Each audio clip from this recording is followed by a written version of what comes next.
ہر شب جمعہ ہمیں کچھ درود پاک اور کچھ دعائیں پڑھائی جاتی ہیں۔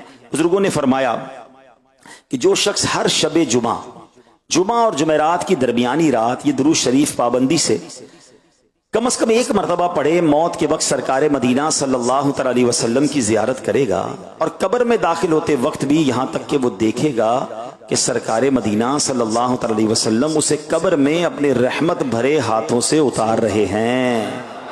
آئیے مل کر پڑھ لیجئے، اللہم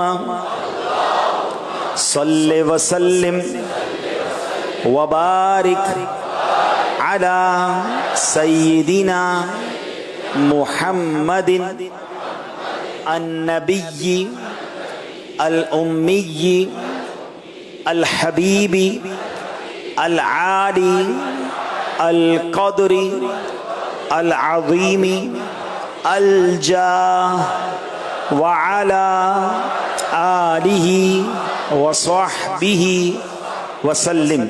حضرت انس رضی اللہ تعالیٰ سے روایت ہے، پیارے آقا علیہ السلام نے فرمایا جو شخص یہ درود پاک پڑھے، اگر کھڑا تھا تو بیٹھنے سے پہلے اور بیٹھا تھا تو کھڑے ہونے سے پہلے اس کے گناہ معاف کر دیے جائیں گے۔ مل کر پڑھ لیں، اللہم صلی علی سیدنا و مولانا محمد وعلی آلہ وسلم۔ جو یہ درود پاک پڑھتا ہے اس پر رحمت کے 70 دروازے کھول دیے جاتے ہیں۔ صلی اللہ علی محمد۔ علامہ احمد ساوی رحمۃ اللہ تعالی بعض بزرگوں سے نقل کرتے ہیں اس درود شریف کو ایک بار پڑھنے سے 6 لاکھ درود شریف پڑھنے کا ثواب حاصل ہوتا ہے۔ اللہم صلی علی سیدنا محمد عدد ما فی علم اللہ صلاۃ دائمۃ بدوام ملک اللہ۔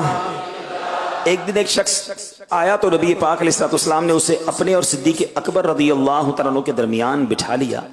اس سے صحابہ کرام کو حیرت ہوئی کہ یہ کون بڑے مرتبے والا شخص ہے۔ جب وہ چلا گیا تو نبی پاک علیہ السلام نے فرمایا یہ جب مجھ پر درود پاک پڑھتا ہے تو یوں پڑھتا ہے۔ آئیے مل کر پڑھ لیں، اللہم صلی علی محمد کما تحب وترضى لہ۔ شافعی امم صلی اللہ تعالی علیہ وسلم کا عظمت والا فرمان ہے، جو شخص یوں درود پاک پڑھے اس کے لیے میری شفاعت واجب ہو جاتی ہے۔ اللہم صلی علی